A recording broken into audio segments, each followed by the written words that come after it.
Previously in The Count of Monte Cristo, Chapter 32, The Waking, Franz awakens on the island of Monte Cristo, recalling his surreal encounter with the mysterious Sinbad the Sailor and the fantastical cave filled with Eastern splendor. Unsure if it was real or a dream induced by hashish, Franz searches for the cave again but fails to find it. Gaetano, the smuggler, assures him the cave is only accessible when Sinbad is present. Returning to Italy, Franz and his friend Albert de Morcerf settle in Rome, frustrated by the carnival's high prices and bustling crowds, with Albert dreaming of their Roman adventures.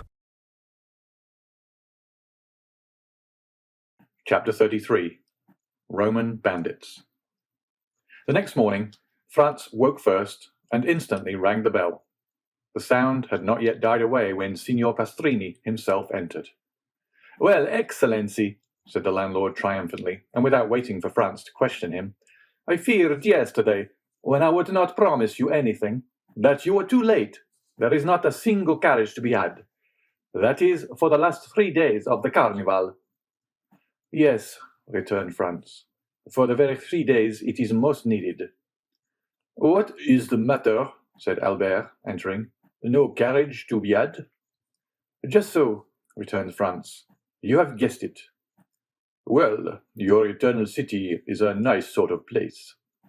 "That is to say, Excellency," replied Pastrini, who was desirous of keeping up the dignity of the capital of the Christian world in the eyes of his guest, "that there are no carriages to be had from Sunday to Tuesday evening.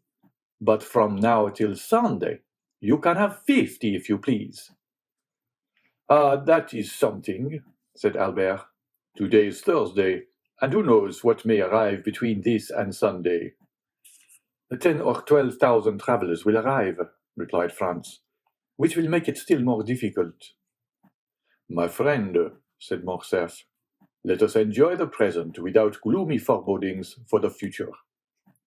"At least we can have a window." "Where?" "In the Corso." "Ah, a window!" exclaimed Signor Pastrini. "Utterly impossible. There was only one left on the 5th floor of the Doria Palace, and that has been let to a Russian prince for 20 sequins a day." The two young men looked at each other with an air of stupefaction. "Well," said Franz to Albert, "do you know what is the best thing we can do? It is to pass the Carnival at Venice. There we are sure of obtaining gondolas, if we cannot have carriages." "Oh, the devil, no!" cried Albert. "I came to Rome to see the Carnival, and I will, though I see it on stilts." "Bravo! An excellent idea. We will disguise ourselves as monster pulcinellos or shepherds of the land, and we shall have complete success." "Do your excellencies still wish for a carriage from now to Sunday morning?" "Parbleu," said Albert. "Do you think we are going to run about on foot in the streets of Rome, like lawyers' clerks?" "I hasten to comply with your excellency's wishes. Only I tell you beforehand, the carriage will cost you 6 piastres a day." "And as I am not a millionaire, like the gentleman in the next apartment," said Franz, "I warn you that as I have been 4 times before at Rome, I know the prices of all the carriages. We will give you 12 piastres for today, tomorrow, and the day after, and then you will make a good profit." "But, Excellency," said Pastrini, still striving to gain his point. "Now go," returned Franz, "or I shall go myself and bargain with your affettatore, who is mine also. He is an old friend of mine, who has plundered me pretty well already, and in the hope of making more out of me, he will take a less price than the one I offer you. You will lose the preference, and that will be your fault." "Do not give yourselves the trouble, Excellency," returned Signor Pastrini with the smile peculiar to the Italian speculator when he confesses defeat. "I will do all I can, and I hope you will be satisfied. And now we understand each other. When do you wish the carriage to be here?" "In an hour." "In an hour it will be at the door." An hour after the vehicle was at the door. It was a hack conveyance, which was elevated to the rank of a private carriage in honour of the occasion, but in spite of its humble exterior, the young men would have thought themselves happy to have secured it for the last 3 days of the Carnival. "Excellency," cried the Cicerone, seeing Franz approach the window. "Shall I bring the carriage near to the palace?" Accustomed as Franz was to the Italian phraseology, his first impulse was to look around him, but these words were addressed to him. Franz was the Excellency, the vehicle was the carriage, and the Hôtel de Londres was the palace. The genius for laudation characteristic of the race was in that phrase. Franz and Albert descended. The carriage approached the palace.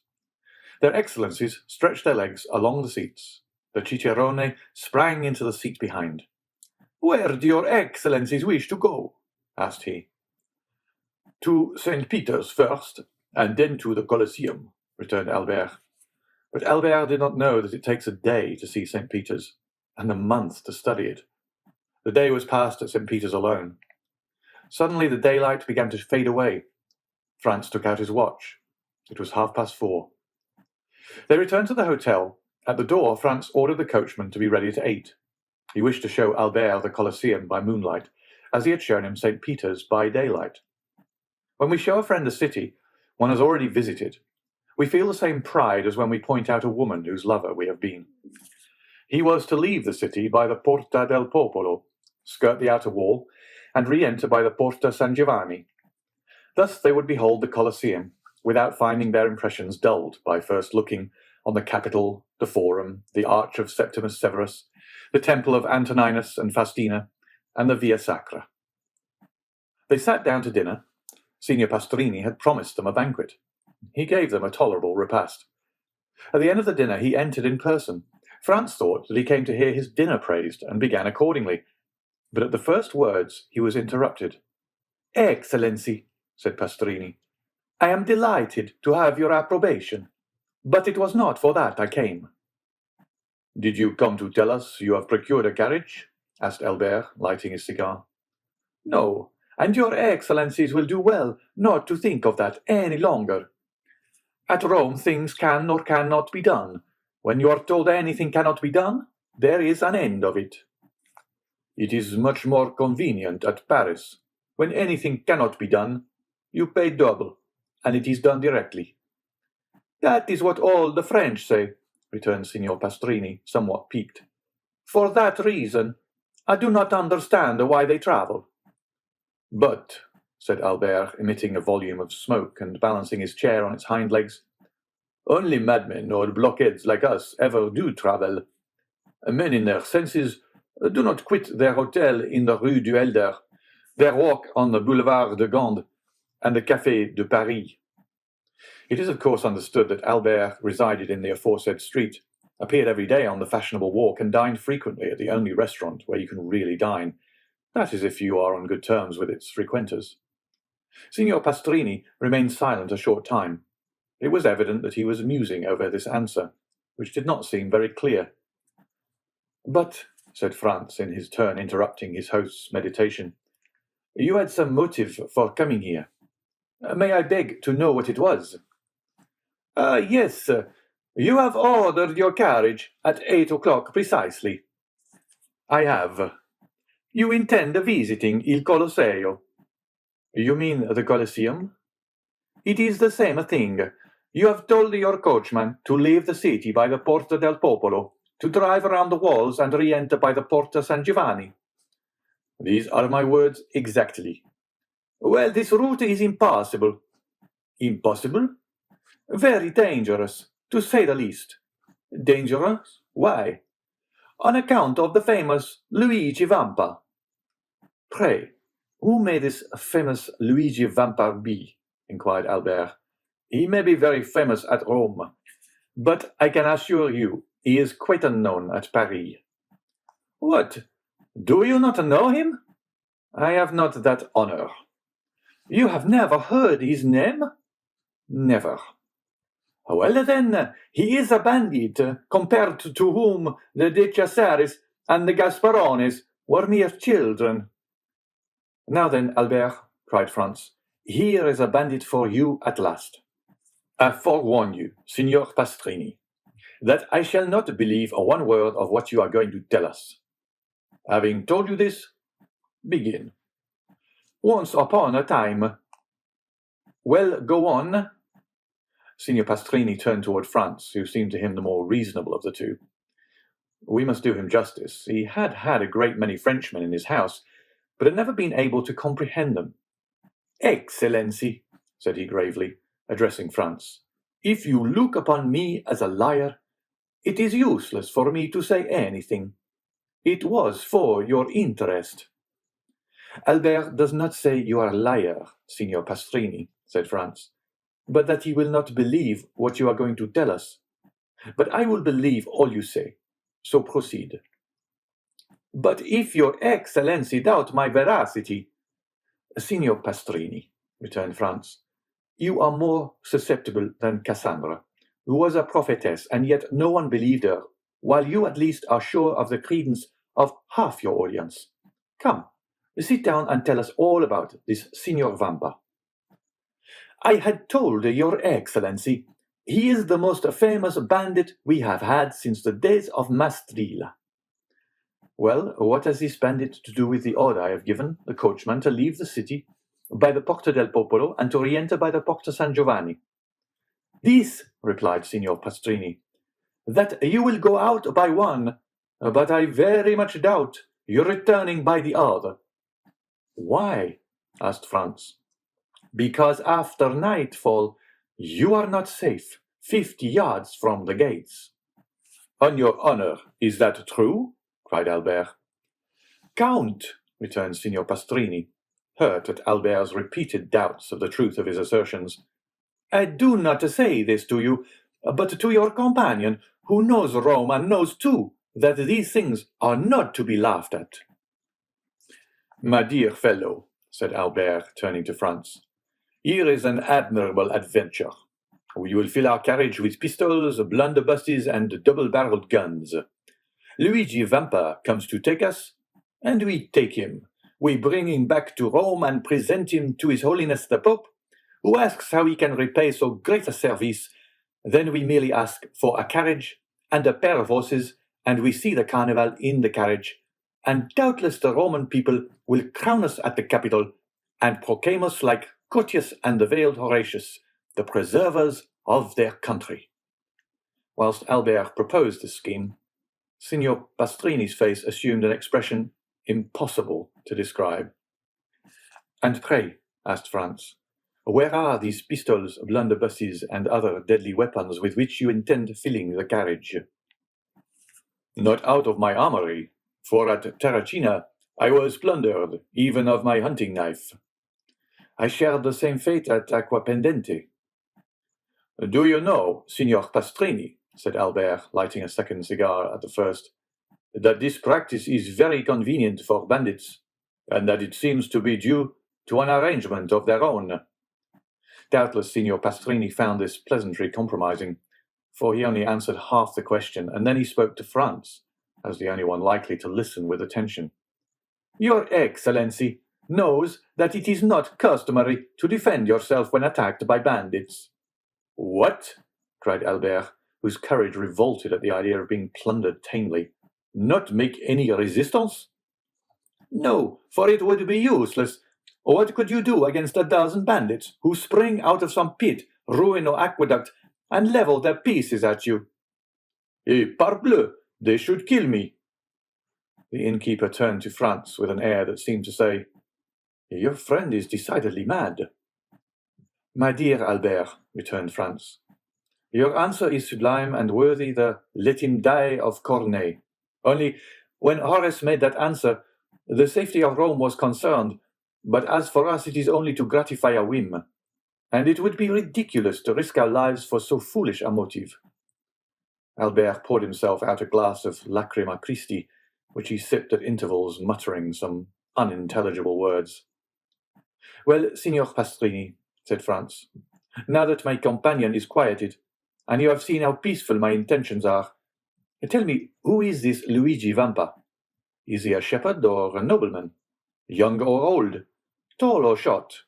Describe him, in order that if we meet him by chance, like Bugaboo John or Lara, we may recognize him.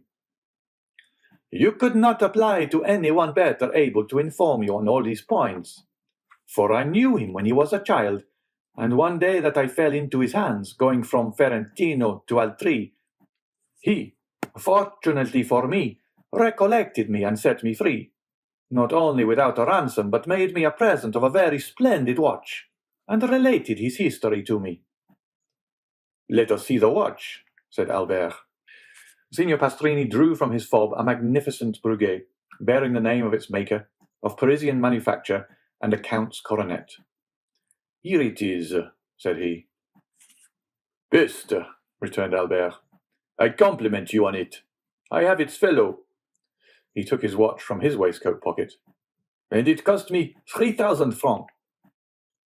Let us hear the history, said Franz, motioning Signor Pastrini to seat himself. Your Excellencies permit it? asked the host. Bon Dieu, cried Albert. You are not a preacher to remain standing. The host sat down after having made each of them a respectful bow, which meant that he was ready to tell them all they wished to know concerning Luigi Vampa. You tell me, said Franz, at the moment Signor Pastrini was about to open his mouth, that you knew Luigi Vampa when he was a child. He is still a young man, then? A young man? He is only 22. He will gain himself a reputation. What do you think of that, Albert? At 22 to be thus famous? Yes, and at his age, Alexander, Caesar, and Napoleon, who have all made some noise in the world, were quite behind him. So, continued Franz, the hero of this history is only 22. Scarcely so much. Is he tall or short? Of the middle height, about the same stature as His Excellency, returned the host, pointing to Albert. Thanks for the comparison, said Albert with a bow. Go on, Signor Pastrini, continued Franz, smiling at his friend's susceptibility. To what class of society does he belong? He was a shepherd boy, attached to the farm of the Count of San Felice, situated between Palestrina and the Lake of Gabri. He was born at Pampinara, and entered the Count's service when he was 5 years old. His father was also a shepherd, who owned a small flock, and lived by the wool and milk which he sold at Rome. When quite a child, the little Vampa displayed a most extraordinary precocity. One day, when he was 7 years old, he came to the curate of Palestrina and asked to be taught to read. It was somewhat difficult, for he could not quit his flock, but the good curate went every day to say mass at a little hamlet, too poor to pay a priest, and which, having no other name, was called Borgo. He told Luigi that he might meet him on his return, and that then he would give him a lesson, warning him that it would be short, and that he must profit as much as possible by it. The child accepted joyfully. Every day, Luigi led his flock to graze on the road that leads from Palestrina to Borgo. Every day, at 9 o'clock in the morning, the priest and the boy sat down on a bank by the wayside, and the little shepherd took his lesson out of the priest's breviary. At the end of 3 months, he had learned to read. This was not enough. He must now learn to write. The priest had a writing teacher at Rome make 3 alphabets, one large, one middling, and one small, and pointed out to him that by the help of a sharp instrument he could trace the letters on a slate, and thus learned to write. The same evening, when the flock was safe at the farm, the little Luigi hastened to the smith at Palestrina, took a large nail, heated and sharpened it, and formed a sort of stylus. The next morning he gathered an armful of pieces of slate, and began. At the end of 3 months he had learned to write. The curate, astonished at his quickness and intelligence, made him a present of pens, paper, and a penknife. This demanded new effort, but nothing compared to the first. At the end of a week, he wrote as well with his pen as with the stylus. The curate related the incident to the Count of San Felice, who sent for the little shepherd, made him read and write before him, ordered his attendants to let him eat with the domestics, and to give him 2 piastres a month. With this, Luigi purchased books and pencils. He applied his imitative powers to everything, and like Giotto, when young, he drew on his slate sheep, houses, and trees, Then with his knife he began to carve all sorts of objects in the wood. It was thus that Pinelli, the famous sculptor, had commenced. A girl of 6 or 7, that is a little younger than Vampa, tended sheep on a farm near Palestrina. She was an orphan, born at Valmontone, and was named Teresa. The two children met, sat down near each other, let their flocks mingle together, played, laughed, and conversed together. In the evening they separated the Count of San Felice's flock from those of Baron Cervetri, and the children returned to their respective farms, promising to meet the next morning. The next day they kept their word, and thus they grew up together. Vampa was 12, and Teresa 11. And yet their natural disposition revealed itself. Beside his taste for the fine arts, which Luigi had carried as far as he could in his solitude, he was given to alternating fits of sadness and enthusiasm, was often angry and capricious, and always sarcastic. None of the lads of Pampinara, Palestrina, or Valmontone had been able to gain any influence over him, or even to become his companion. His disposition, always inclined to exact concessions rather than to make them, kept him aloof from all friendships. Teresa alone ruled by a look, a word, a gesture, this impetuous character, which yielded beneath the hand of a woman, and which beneath the hand of a man might have broken, but could never have been bended. Teresa was lively and gay, but coquettish to excess. The 2 piastres that Luigi received every month from the Count of San Felice's steward, and the price of all the little carvings in wood he sold at Rome, were expended in earrings, necklaces, and gold hairpins, so that, thanks to her friend's generosity, Teresa was the most beautiful and the best attired peasant near Rome. The 2 children grew up together, passing all their time with each other, and giving themselves up to the wild ideas of their different characters. Thus, in all their dreams, their wishes, and their conversations, Vampa saw himself the captain of a vessel, general of an army, or governor of a province. Teresa saw herself rich, superbly attired, and attended by a train of livery domestics. Then, when they had thus passed the day in building castles in the air, they separated their flocks and descended from the elevation of their dreams to the reality of their humble position. One day, the younger shepherd told the count's steward that he had seen a wolf come out of the Sabine mountains and prowl around his flock. The steward gave him a gun. This was what Vampa longed for. This gun had an excellent barrel, made at Brescia and carrying a ball with the precision of an English rifle. But one day the count broke the stock, and had then cast the gun aside. This, however, was nothing to a sculptor like Vampa. He examined the broken stock, calculated what change it would require to adapt the gun to his shoulder, and made a fresh stock, so beautifully carved that it would have fetched 15 or 20 piastres had he chosen to sell it. But nothing could be farther from his thoughts. For a long time, a gun had been the young man's greatest ambition. In every country where independence has taken the place of liberty, the first desire of a manly heart is to possess a weapon which at once renders him capable of defense or attack, and by rendering its owner terrible, often makes him feared. From this moment, Vampa devoted all his leisure time to perfecting himself in the use of his precious weapon. He purchased powder and ball, and everything served him for a mark, the trunk of some old and moss-grown olive tree that grew on the Sabine mountains, the fox as he quitted his earth on some marauding excursion, the eagle that soared above their heads. And thus he soon became an expert. Teresa overcame the terror she had first felt at the report, and amused herself by watching him direct the ball wherever he pleased, with as much accuracy as if he placed it by hand. One evening, a wolf emerged from a pine wood here which they were usually stationed, but the wolf had scarcely advanced 10 yards ere he was dead.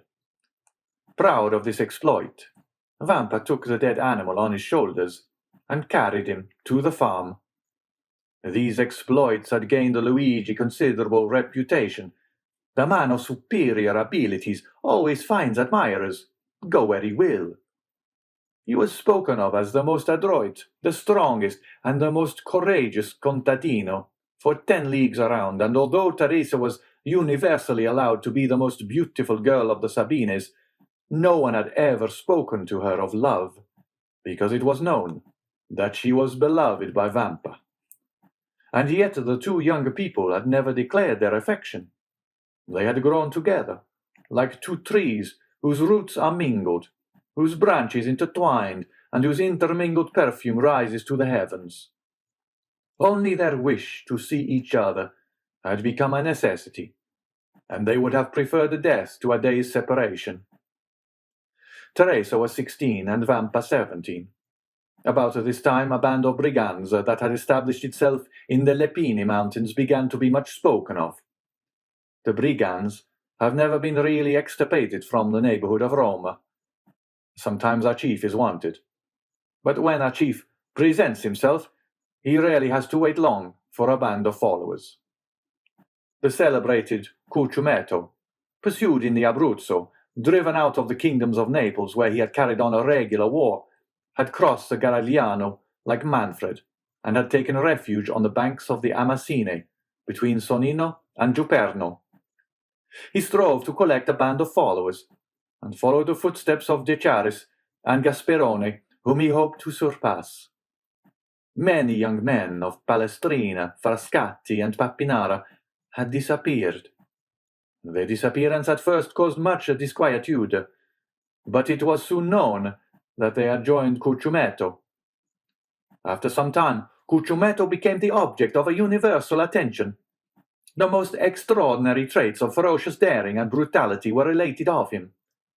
One day he carried off a young girl, the daughter of a surveyor of Frosinone. The bandit's laws are positive. A young girl belongs first to him who carries her off. Then the rest draw lots for her, and she is abandoned to their brutality until death relieves her sufferings. When their parents are sufficiently rich to pay a ransom, a messenger is sent to negotiate. The prisoner is hostage for the security of the messenger. Should the ransom be refused, the prisoner is irrevocably lost. The young girl's lover was in Cucumetto's troop. His name was Carlini. When she recognized her lover, the poor girl extended her arms to him and believed herself safe. But Carlini felt his heart sink, for he but too well knew the fate that awaited her. However, as he was a favorite with Cucumetto, as he had for 3 years faithfully served him, and as he had saved his life by shooting a dragoon who was about to cut him down, he hoped the chief would have pity on him. He took Cucumetto one side, while the young girl, seated at the foot of a huge pine that stood in the center of the forest, made a veil of her picturesque headdress to hide her face from the lascivious gaze of the bandits. There he told the chief all, his affection for the prisoner, the promises of mutual fidelity, and how every night since he had been near, they had met in some neighboring ruins. It so happened that night that Cucumetto had sent Carlini to a village, so that he had been unable to go to the place of meeting. Cucumetto had been there, however, by accident, as he said, and had carried the maiden off. Carlini besought his chief to make an exception in Rita's favor, as her father was rich and he could pay a larger ransom. Cucumetto seemed to yield to his friend's entreaties, and bade him find a shepherd to send to Rita's father at Frosinone. Carlini flew joyfully to Rita, telling her she was saved, and bidding her write to her father to inform him what had occurred, and that her ransom was fixed at 300 piastres. 12 hours' delay was all that was granted, that is, until 9 the next morning. The instant the letter was written, Carlini seized it and hastened to the plain to find a messenger. He found a young shepherd watching his flock. The natural messengers of the bandits are the shepherds who live between the city and the mountains, between civilized and savage life. The boy undertook the commission, promising to be in Frosinone in less than an hour. Carlini returned, anxious to see his mistress, and announced the joyful intelligence. He found the troop in the glade, supping off the provisions exacted as contributions from the peasants, but his eye vainly sought Rita, and Cucumetto among them. He inquired where they were, and was answered by a burst of laughter. A cold perspiration burst from every pore, and his hair stood on end. He repeated his question.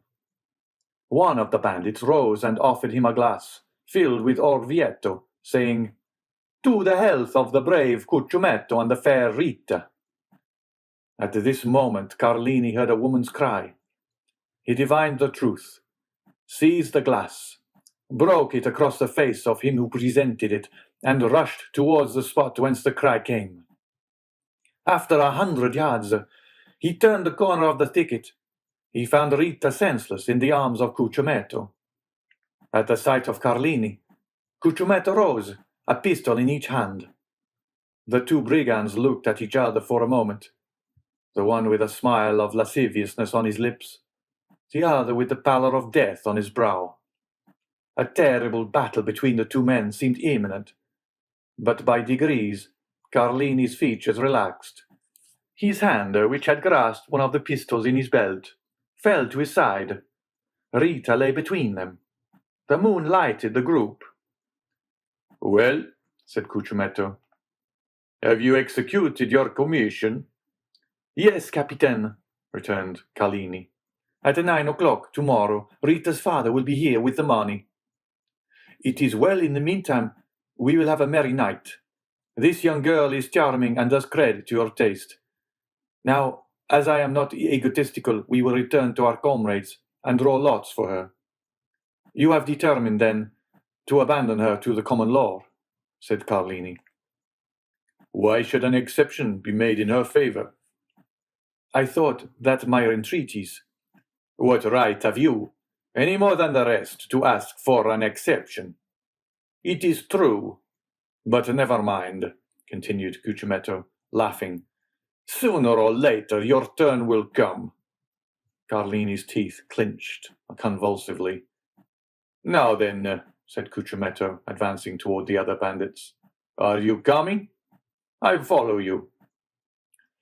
Cucumetto departed without losing sight of Carlini, for doubtless he feared lest he should strike him unawares. But nothing betrayed a hostile design on Carlini's part. He was standing, his arms folded, near Rita, who was still insensible. Cucumetto fancied for a moment the young man was about to take her in his arms and fly. But this mattered little to him now. Rita had been his. And as for the money, 300 piastres, distributed among the band, was so small a sum that he cared little about it. He continued to follow the path to the glade. But to his great surprise, Carlini arrived almost as soon as himself. "Let us draw lots! Let us draw lots!" cried all the brigands when they saw the chief. Their demand was fair, and the chief inclined his head in sign of acquiescence. The eyes of all shone fiercely as they made their demand, and the red light of the fire made them look like demons. The names of all, including Carlini, were placed in a hat, and the youngest of the band drew forth a ticket. The ticket bore the name of Diavolaccio. He was the man who had proposed to Carlini the health of their chief, and to whom Carlini replied by breaking the glass across his face. A large wound extending from the temple to the mouth was bleeding profusely. Diavolaccio, seeing himself thus favored by fortune, burst into a loud laugh. "Captain," said he, "just now Carlini would not drink your health when I proposed it to him. Propose mine to him, and let us see if he will be more condescending to you than to me." Every one except an explosion on Carlini's part. But to their great surprise, he took a glass in one hand and a flask in the other, and filling it, "Your health, Diavolaccio," said he calmly, and he drank it off, without his hand trembling in the least. Then sitting down by the fire, "My supper," said he. "My expedition has given me an appetite."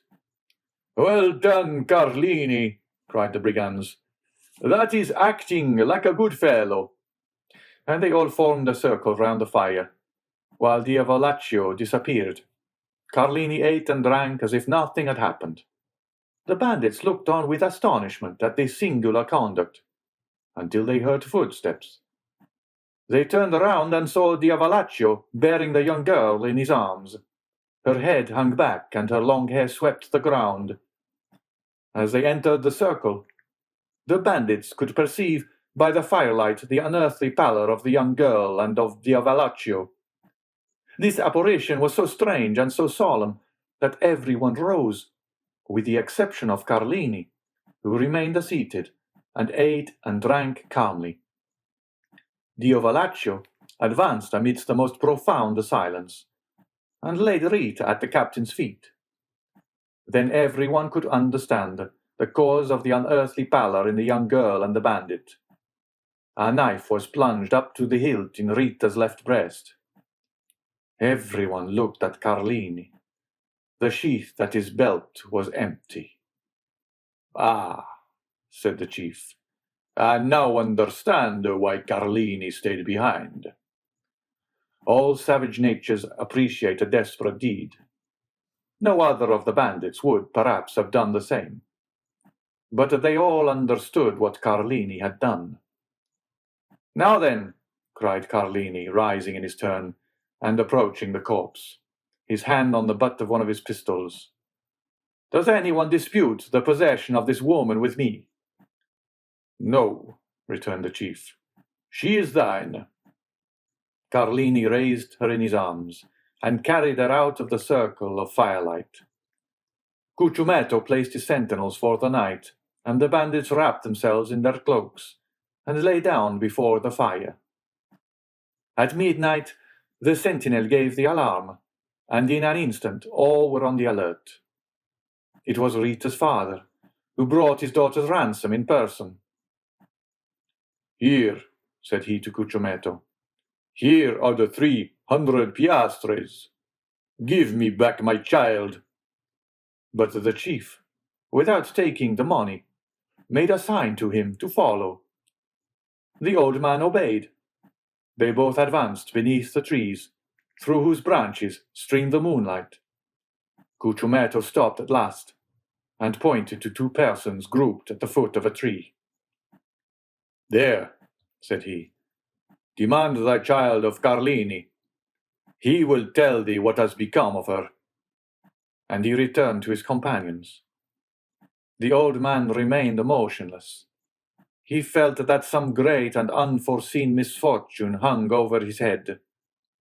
At length, he advanced toward the group, the meaning of which he could not comprehend. As he approached, Carlini raised his head, and the forms of two persons became visible to the old man's eyes. A woman lay on the ground, her head resting on the knees of a man who was seated by her. As he raised his head, the woman's face became visible. The old man recognized his child, and Carlini recognized the old man. "I expected thee," said the bandit to Rita's father. "Wretch," returned the old man, "what hast thou done?" And he gazed with terror on Rita, pale and bloody, a knife buried in her bosom. A ray of moonlight poured through the tree, and lighted up the face of the dead. "Cucumetto had violated thy daughter," said the bandit. "I loved her, therefore I slew her, for she would have served as the sport of the whole band." The old man spoke not, and grew pale as death. "Now," continued Carlini, "if I have done wrongly, avenge her." And withdrawing the knife from the wound in Rita's bosom, he held it out to the old man with one hand, while with the other he tore open his vest.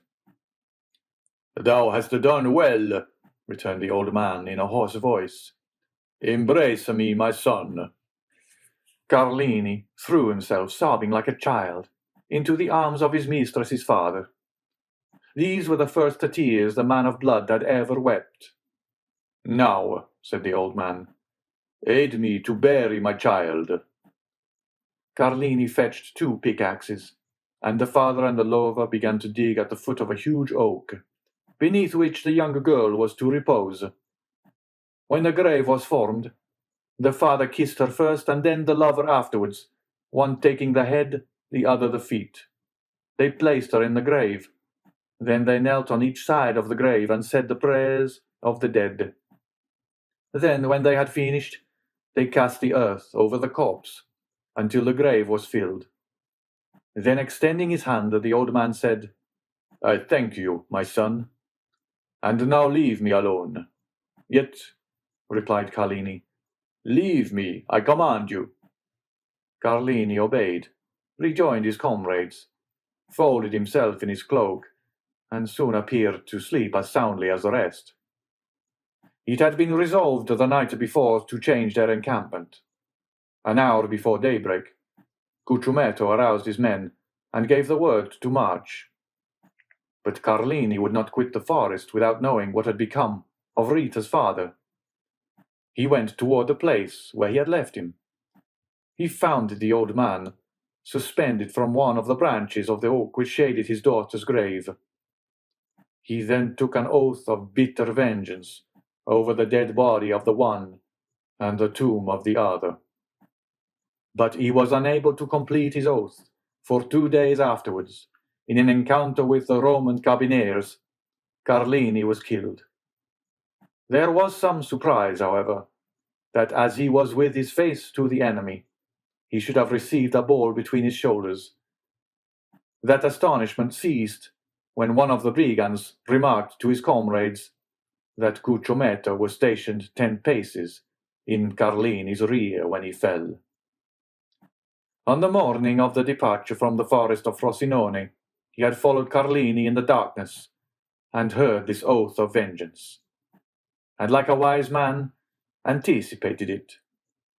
They told 10 other stories of this bandit chief, each more singular than the other.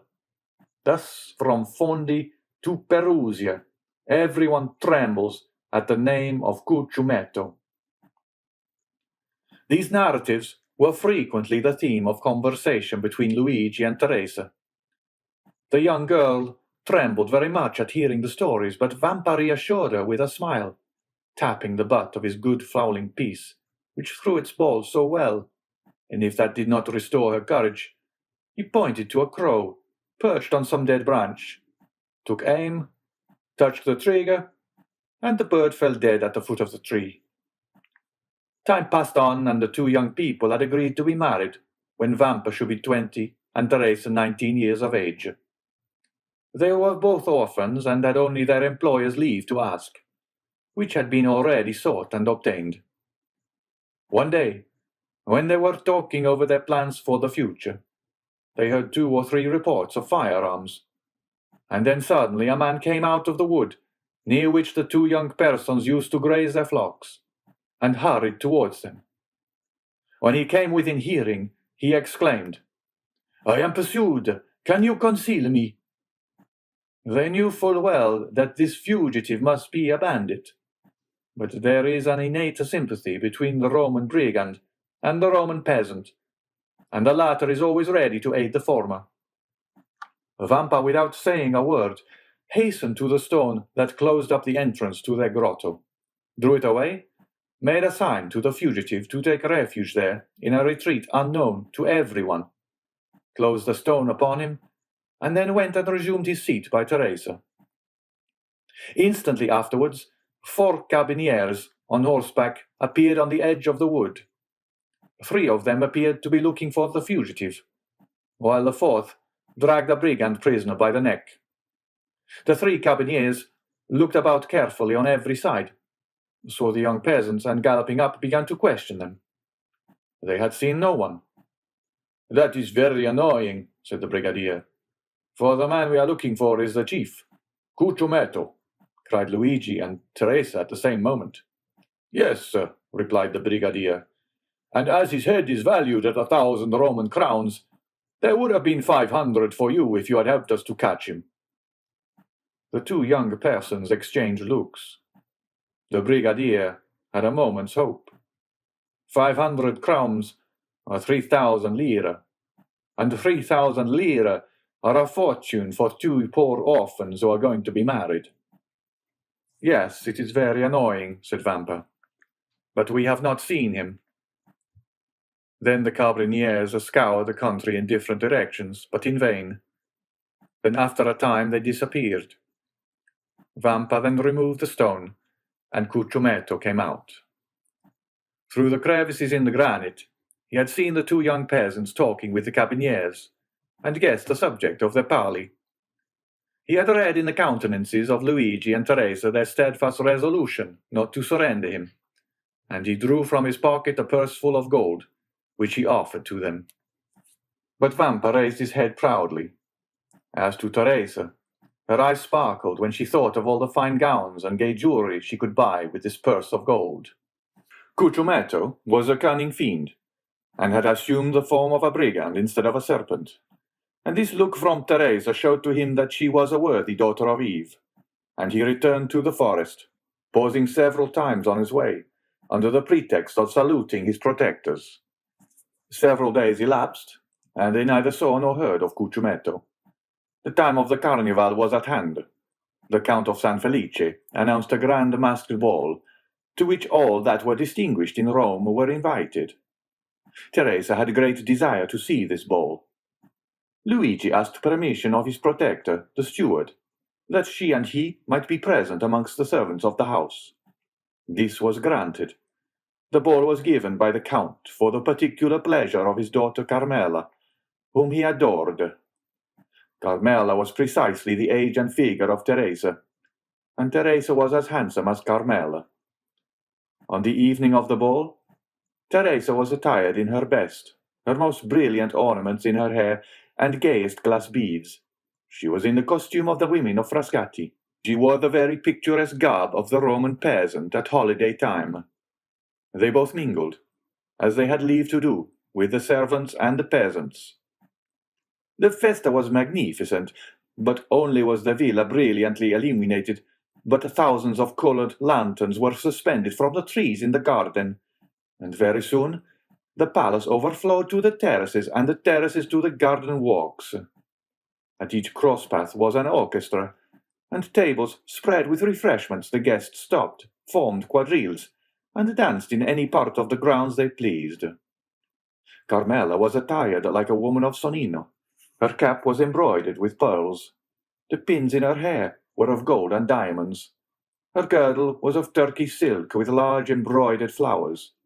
Her bodice and skirt were of cashmere. Her apron of Indian muslin, and the buttons of her corset were of jewels. Two of her companions were dressed, the one as a woman of Nettuno, and the other as a woman of La Riccia. 4 young men of the richest and noblest families of Rome accompanied them with that Italian freedom which has not its parallel in any other country in the world. They were attired as peasants of Albano, Velletri, Civita Castellana, and Sora. We need hardly add that these peasant costumes, like those of the young women, were brilliant with gold and jewels.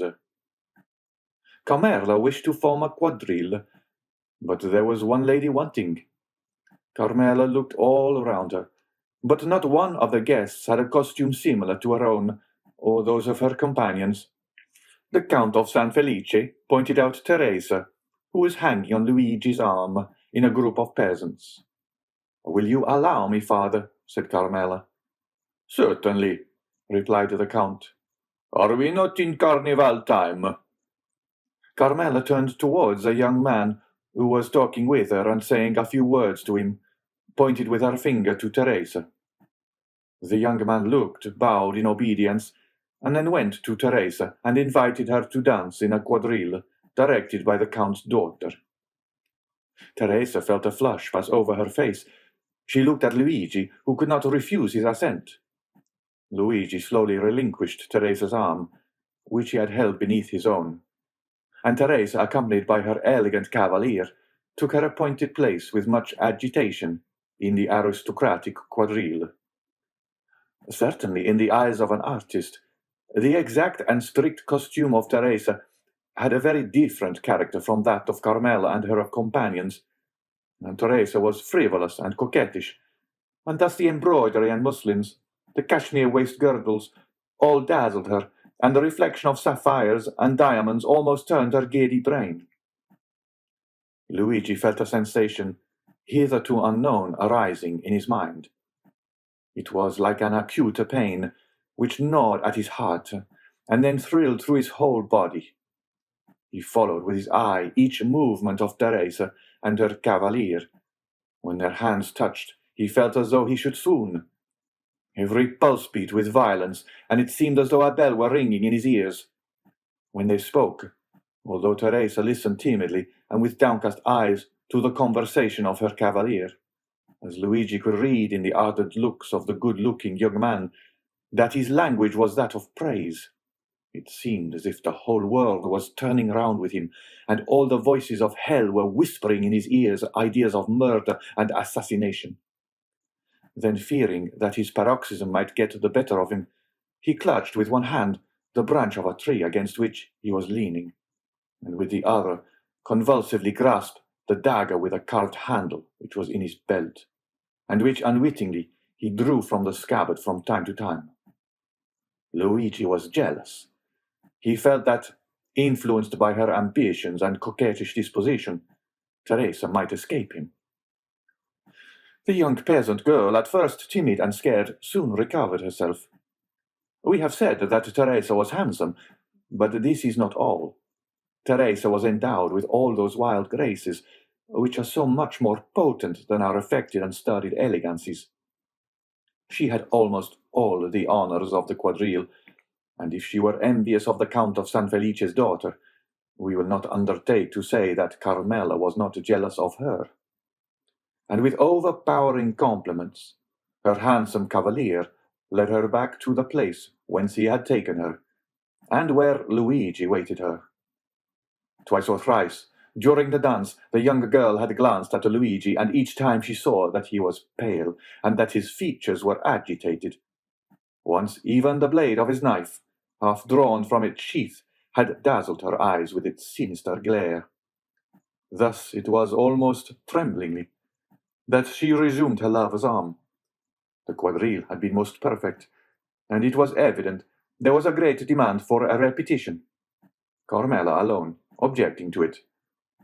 But the Count of San Felice besought his daughter so earnestly that she acceded. One of the cavaliers then hastened to invite Teresa, without whom it was impossible for the quadrille to be formed. But the young girl had disappeared. The truth was that Luigi had not felt the strength to support another such trial, and half by persuasion and half by force he had removed Teresa toward another part of the garden. Teresa had yielded in spite of herself, but when she looked at the agitated countenance of the young man, she understood by his silence and trembling voice that something strange was passing within him. She herself was not exempt from internal emotion, and without having done anything wrong, yet fully comprehended that Luigi was right in reproaching her. Why, she did not know, but yet she did not feel less that these reproaches were merited. However, to Teresa's great astonishment, Luigi remained mute, and not a word escaped his lips the rest of the evening. When the chill of the night had driven away the guests from the gardens, and the gates of the villa were closed on them for the festa indoors, he took Teresa quite away, and as he left her at her home he said, "Teresa, what were you thinking of as you danced opposite the young Countess of San Felice?" "I thought," replied the young girl, with all the frankness of her nature, "that I would give half my life for a costume such as she wore." "And what said your cavalier to you?" "He said it only depended on myself to have it, and I had only one word to say." "He was right," said Luigi. "Do you desire it as ardently as you say?" "Yes." "Well, then, you shall have it." The young girl, much astonished, raised her head to look at him, but his face was so gloomy and terrible that her words froze to her lips. As Luigi spoke thus, he left her. Teresa followed him with her eyes into the darkness, as long as she could. And when he had quite disappeared, she went into the house with a sigh. That night, a memorable event occurred, due no doubt to the imprudence of some servant who had neglected to extinguish the lights. The villa of San Felice took fire in the rooms adjoining the very apartment of the lovely Carmela. Awakened in the night by the light of the flames, she sprang out of the bed, wrapped herself in a dressing gown, and attempted to escape by the door. But the corridor by which she hoped to fly was already a prey to the flames. She then returned to her room, calling for help as loudly as she could, when suddenly her window, which was 20 feet from the ground, was opened. A young peasant jumped into the chamber, seized her in his arms, and with superhuman skill and strength conveyed her to the turf of the grass plot, where she fainted. When she recovered, her father was by her side. All the servants surrounded her, offering her assistance. An entire wing of the villa was burnt down, but what of that, as long as Carmela was safe and uninjured? Her preserver was everywhere sought for, but he did not appear. He was inquired after, but no one had seen him. Carmela was greatly troubled, but she had not recognized him, as the Count was immensely rich, accepting the danger Carmela had run, and the marvelous manner in which she had escaped made that appear to him rather a favor of Providence than a real misfortune. The loss occasioned by the conflagration was to him but a trifle. The next day, at the usual hour, the two young peasants were on the borders of the forest. Luigi arrived first. He came toward Teresa in high spirits and seemed to have completely forgotten the events of the previous evening. The young girl was very pensive, but seeing Luigi so cheerful, she on her part assuming a smiling air, which was natural to her when she was not excited or in her passion. Luigi took her arm beneath his own, and led her to the door of the grotto. Then he paused. The young girl, perceiving that there was something extraordinary, looked at him steadfastly. "Teresa," said Luigi, "yesterday evening you told me you would give all the world to have a costume similar to that of the Count's daughter." "Yes," replied Teresa with astonishment, "but I was mad to utter such a wish." And I replied, "Very well, you shall have it." "Yes," replied the young girl, whose astonishment increased at every word uttered by Luigi. "But of course your reply was only to please me." "I have promised no more than I have given you, Teresa," said Luigi proudly. "Go into the grotto and dress yourself." At these words, he drew away the stone and showed Teresa the grotto, lighted up by two wax lights, which burnt on each side of a splendid mirror on a rustic table made by Luigi. Was spread out the pearl necklace and the diamond pins, and on a chair at the side was laid the rest of the costume. Teresa uttered a cry of joy, and without inquiring whence this attire came, or even thanking Luigi, darted into the grotto, transformed into a dressing-room. Luigi pushed the stone behind her, for on the crest of a small adjacent hill, which cut off the view toward Pastrini, he saw a traveller on horseback, stopping a moment, as if uncertain of his road, and thus presenting against the blue sky that perfect outline which is peculiar to distant objects in certain climes. When he saw Luigi, he put his horse into a gallop and advanced toward him. Luigi was not mistaken. The traveller, who was going from Pastrini to Tivoli, had mistaken his way.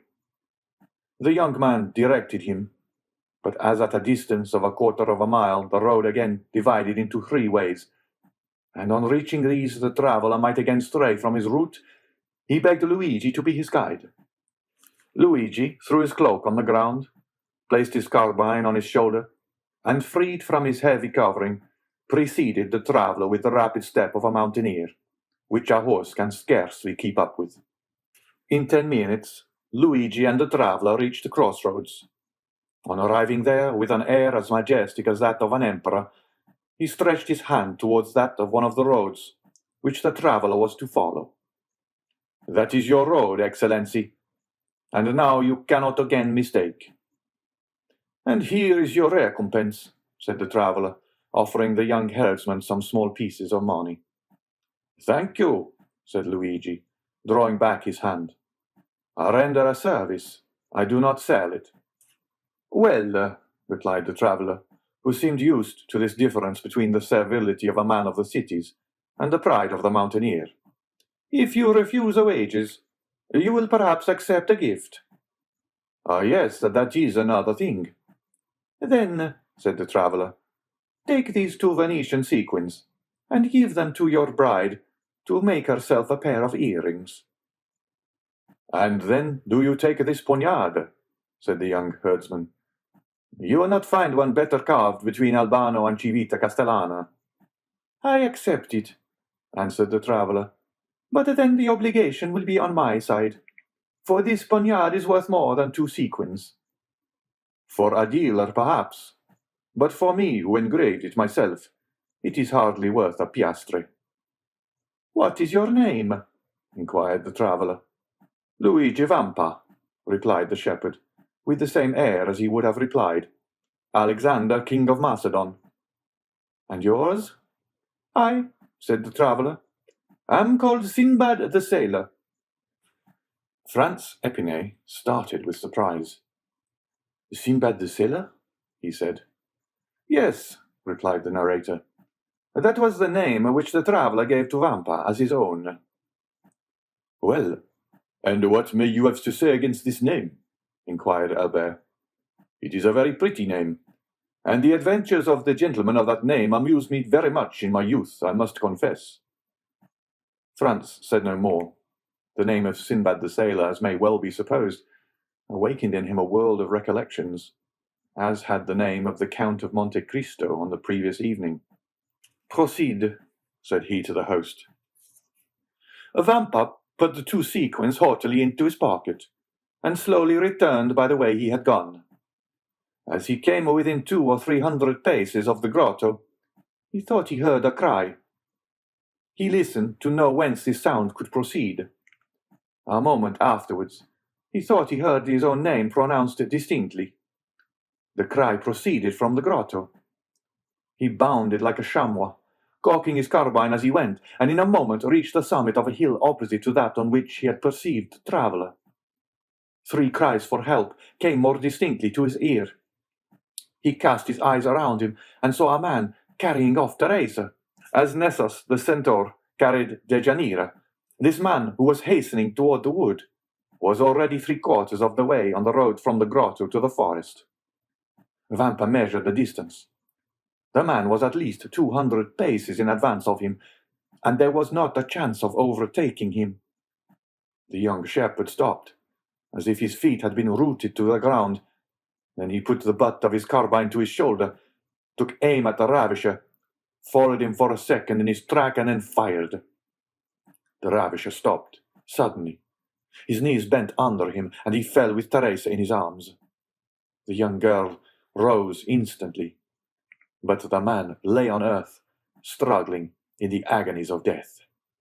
Vampa then rushed towards Teresa, for at 10 paces from the dying man, her legs had failed her, and she had dropped on her knees, so that the young man feared that the ball that had brought down his enemy had also wounded his betrothed.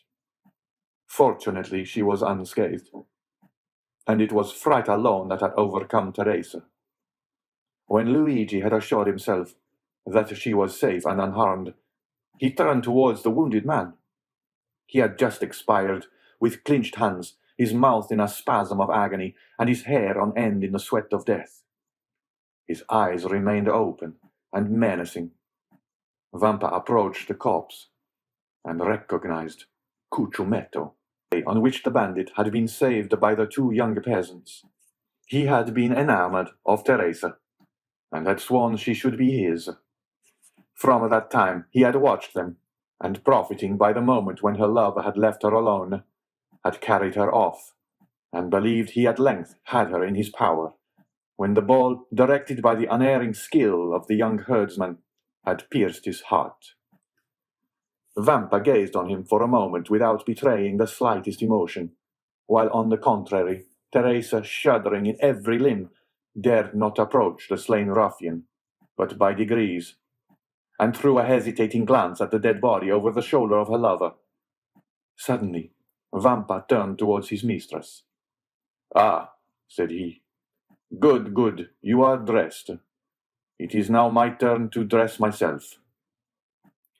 Teresa was clothed from head to foot in the garb of the Count of San Felice's daughter. Vampa took Cucumetto's body in his arms and conveyed it to the grotto, while in her turn Teresa remained outside. If a second traveller had passed, he would have seen a strange thing. A shepherdess watching her flock, clad in a cashmere gown, with earrings and necklace of pearls, diamond pins and buttons of sapphires, emeralds and rubies. He would no doubt have believed that he had returned to the times of Florian, and would have declared on reaching Paris that he had met an Alpine shepherdess seated at the foot of the Sabine hill. At the end of a quarter of an hour, Vampa quitted the grotto. His costume was no less elegant than that of Teresa.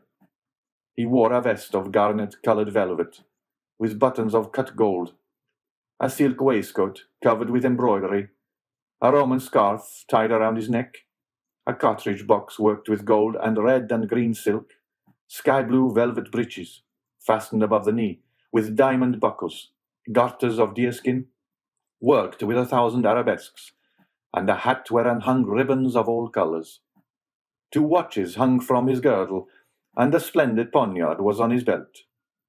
Teresa uttered a cry of admiration. Vampa, in this attire, resembled a painting by Leopold Robert or Schmetz. He had assumed the entire costume of Cucumetto. The young man saw the effect produced on his betrothed, and a smile of pride passed over his lips. "Now," he said to Teresa, "are you ready to share my fortune, whatever it may be?" "Oh, yes," exclaimed the young girl, enthusiastically. "And follow me wherever I go?" "To the world's end." "Then take my arm, and let us on. We have no time to lose." The young girl did so without questioning her lover as to where he was conducting her, for he appeared to her at this moment as handsome, proud, and powerful as a god. They went towards the forest, and soon entered it. We need scarcely say that all the paths of the mountain were known to Vampa. He therefore went forward without a moment's hesitation, although there was no beaten track, but he knew his path by looking at the trees and bushes, and thus they kept on advancing for nearly an hour and a half. At the end of this time, they had reached the thickest of the forest. A torrent, whose bed was dry, led into a deep gorge. Vampa took this wild road, which, enclosed between 2 ridges and shadowed by the tufted umbrage of the pines, seemed, but for the difficulties of its descent, that path to Avernus of which Virgil speaks. Teresa had become alarmed at the wild and deserted look of the plain around her, and pressed closely against her guide, not uttering a syllable. But as she saw him advance, with even step and composed countenance, she endeavoured to repress her emotion. Suddenly, about 10 paces from them, a man advancing from behind a tree and aimed at Vampa. "Not another step," he said, "or you are a dead man." "What then?" said Vampa, raising his hand with a gesture of disdain, while Teresa, no longer able to restrain her alarm, clung closely to him. "Do wolves rend each other?" "Who are you?" inquired the sentinel. "I am Luigi Vampa, shepherd of the San Felice farm." "What do you want?" "I would speak with your companions, who are in the glade at Rocca Bianca." "Follow me, then," said the sentinel. "Or, as you know your way, go first." Vampa smiled disdainfully at this precaution on the part of the bandit, went before Teresa and continued to advance with the same firm and easy step as before. At the end of 10 minutes, the bandit made them a sign to stop. The 2 young persons obeyed. Then the bandit thrice imitated the cry of a crow. A croak answered the signal. "Good," said the sentry. "You may now go on." Luigi and Teresa again set forward. As they went on, Teresa clung tremblingly at her lover at the sight of weapons and the glistening of carbines through the trees. The retreat of Rocca Bianca was at the top of a small mountain, which no doubt in former days had been a volcano, an extinct volcano before the days when Remus and Romulus had deserted Alba to come and found the city of Rome. Teresa and Luigi reached the summit, and all at once found themselves in the presence of 20 bandits. "Here is a young man who seeks and wishes to speak to you," said the sentinel. "What has he to say?" inquired the young man who was in command in the chief's absence. "I wish to say that I am tired of a shepherd's life," was Vampa's reply. "Ah, I understand," said the lieutenant. "And you seek admittance into our ranks." "Welcome," cried several bandits from Ferrocino, Pampinara, and Anagni, who had recognized Luigi Vampa. "Yes, but I came to ask something more than to be your companion." "And what may that be?" inquired the bandits with astonishment. "I come to ask to be your captain," said the young man. The bandits shouted with laughter. "And what have you done to aspire to this honor?" demanded the lieutenant. "I've killed your chief Cucumetto, whose dress I now wear, and I set fire to the Villa San Felice to procure a wedding dress for my betrothed." An hour afterwards Luigi Vampa was chosen captain. Vice Cucumetto deceased. "Well, my dear Albert," said Franz, turning towards his friend, "what think you of citizen Luigi Vampa?" "I say he is a myth," replied Albert, "and never had an existence." "And what may a myth be?" inquired Pastrini. "The explanation would be too long, my dear landlord," replied Franz. "And what say you, Signor Vampa exercises his profession at this moment in the environs of Rome, and with a boldness of which no bandit before him ever gave an example?" "Then the police have vainly tried to lay hands on him?" "Why, you see, he has a good understanding with the shepherds in the plains, the fishermen of the Tiber, and the smugglers of the coast. They seek for him in the mountains, and he is on the waters. They follow him on the waters, and he is on the open sea. Then they pursue him, and he has suddenly taken refuge in the islands at Giglio, Guanuti, or Monte Cristo. And when they hunt for him there, he reappears suddenly at Albano, Tivoli, or La Riccia." "And how does he behave toward travelers?" "Alas, his plan is very simple. It depends on the distance he may be from the city, whether he gives 8 hours, 12 hours, or a day wherein to pay their ransom. And when that time has elapsed, he allows another hour's grace.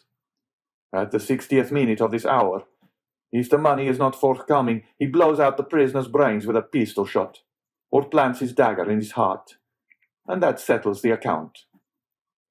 "Well, Albert," inquired Franz of his companion, "are you still disposed to go to the Colosseum by the outer wall?" "Quite so," said Albert, "if the way be picturesque." The clock struck 9 as the door opened and a coachman appeared. "Excellencies," said he, "the coach is ready." "Well then," said Franz, "let us to the Colosseum." "By the Porta del Popolo, or by the streets, your excellencies?" "By the streets, morbleu, by the streets," cried Franz. "Ah, my dear fellow," said Albert, rising and lighting his third cigar. "Really, I thought you had more courage." So saying, the two young men went down the staircase and got into the carriage. End of chapter 33.